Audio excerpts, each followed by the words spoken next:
Good morning class 9 Hindi medium बच्चों। आज मैं आपको एक्सरसाइज 1.1 को सॉल्व कराने जा रहा हूँ, जिसमें आपका क्वेश्चन लेसन का नाम है संख्या पद्धति, और जिसमें आपका क्वेश्चन है क्या शून्य एक परिमेय संख्या है। क्या आप इसे p बाई क्यू के रूप में लिख सकते हैं, जहाँ p तथा q क्या है, पूर्णांक है, q not is equal to 0।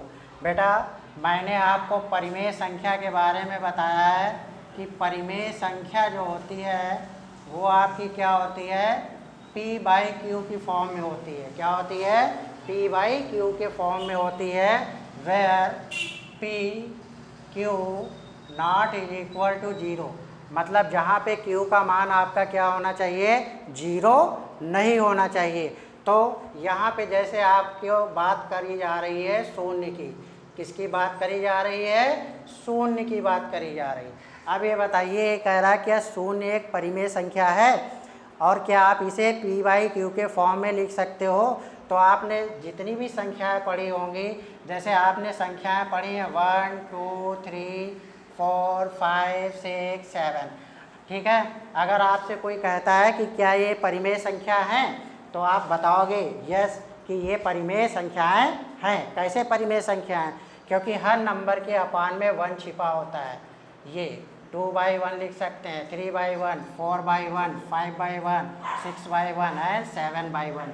सभी के अपान में हम क्या कर सकते हैं, 1 कर सकते हैं। तो देखिए p by Q, p by Q, p by Q, p by Q, p by Q, p by Q और p बाई क्यू मीन्स जितने भी काउंटिंग नंबर्स होते हैं जिनको हम अच्छी तरीके से काउंट कर सकते हैं, उन सभी को हम क्या कर सकते हैं, p बाई क्यू की फॉर्म में लिख सकते हैं। इस बट यहाँ पे बेटा आपको क्या दिया गया, शून्य दिया गया। तो क्या कह रहा है, क्या शून्य एक परिमेय संख्या है। तो शून्य एक परिमेय संख्या होगी, क्योंकि शून्य के भी अपान में आपका क्या होता है, 1 छिपा रहता है। तो ये आपका परिमेय संख्या होगी। और इसने यहाँ पे कंडीशन भी दी गई है कि p और q पूर्णांक है, जहाँ पे q not is equal to 0 means जो आपका q है ये अपान की वैल्यू आपकी 0 नहीं होनी चाहिए। अपान की वैल्यू 0 नहीं होनी चाहिए, क्योंकि जिसमें अपान की वैल्यू 0 हो जाती है वो आपकी परिमेय संख्या नहीं होती है, फिर वो आपका एक इन्फिनिटिव नंबर बन जाता है। आपको पता है अनंत के बारे में, जिसको हम ऐसे बनाते हैं, ये आपका हो जाता है। इसलिए जो है वो परिमेय संख्या नहीं होती है। तो हम क्या लिखेंगे, क्या शून्य एक परिमेय संख्या है। तो लिखेंगे हाँ शून्य एक परिमेय संख्या है।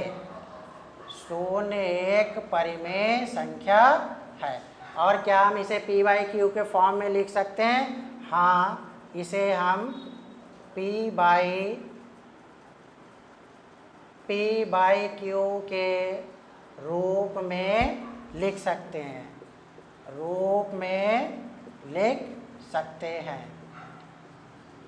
ओके बच्चों, इतना आपका क्लियर हो गया।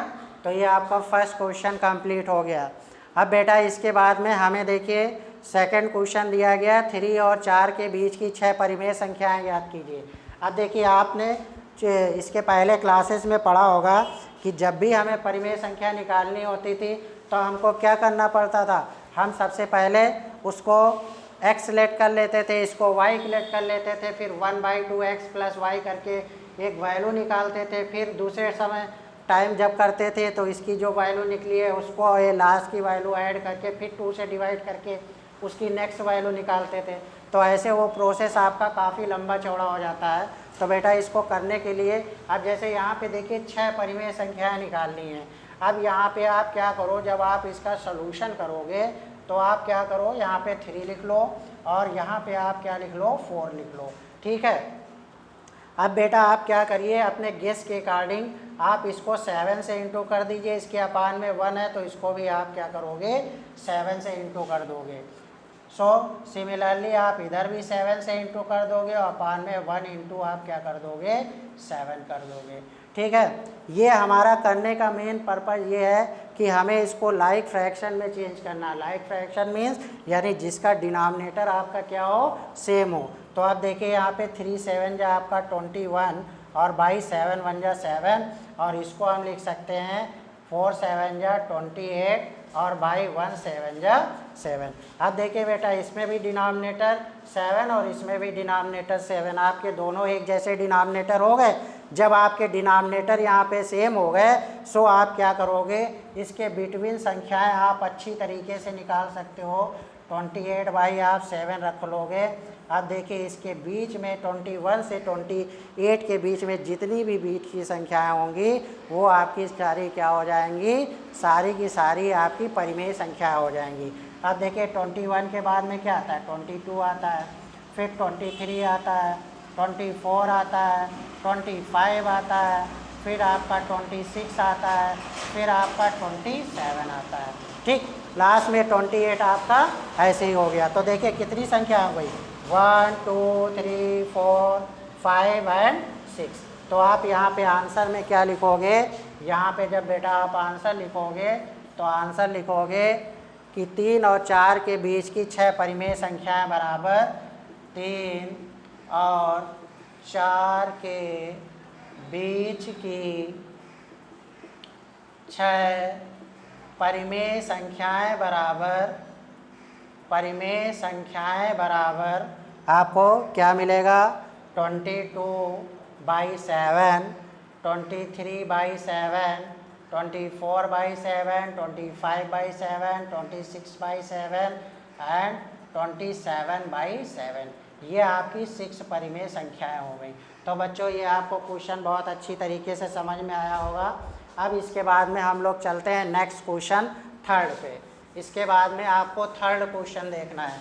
थर्ड क्वेश्चन में हमको वो भी ऐसे ही कुछ दिया गया है इसी तरीके से, बस उसमें डिनोमिनेटर में भी आपको कुछ वैल्यूज़ दी गई हैं, उसमें भी अगर वो वैल्यूज़ आपकी सेम होती हैं तब तो कोई बात नहीं, अगर वो डिफरेंट में होती हैं तो सबसे पहले हम उसके डिनोमिनेटर को इक्वल करते हैं और तब उसके बाद में सॉल्व करते हैं। अब देखिए बेटा जो आपका यहाँ पे क्वेश्चन नंबर जो आपका थर्ड है इसमें कह रहा है 3/5 और जो आपका 4/5 है इसके बीच की आपको इसके बीच कितनी परिमेय संख्या बतानी है, आपको 5 परिमेय संख्या बतानी है। कितनी बतानी है, 5 परिमेय संख्याएं बतानी है इनके बीच। अब देखिए बच्चों इसको हम करने के लिए क्या करेंगे, बस हमारा करने का सेम तरीका वही रहेगा। पहले तो आप 3/5 को लिख लोगे और फिर यहाँ पे आप क्या करोगे 4/5 को लिख लोगे। अब बेटा कुछ देखिए इसमें आपका डिनोमिनेटर तो सेम है, लेकिन बात ये आती है कि हमको इसके बीच की संख्या 5 निकालनी है ना। तो अब देखिए यहाँ पे 3/4 के बाद में 3/5 के बाद में 4/5 तो आपका ऑलरेडी ऐसे ही आता है। तो हमें क्या करना है, इसमें ऊपर नीचे किसी नंबर से कुछ ऐसे नंबर से मल्टीप्लाई कर देना है जिसके बीच में हमें 5 संख्याएँ मिल जाएँ। जैसे आपने एग्जाम्पल को लेके आपने किससे कर दिया, इसको आपने 10 से इंटू कर दिया, ठीक है, और इसको आपने किससे इंटू कर दिया, इसको भी 10 से किया, इधर भी आपने 10 से और इधर भी आपने 10 से। तो देखिए 3 10 जा आपका कितना 30/50 हो जाएगा और यहाँ पे 4 10 जा आपका 40/50।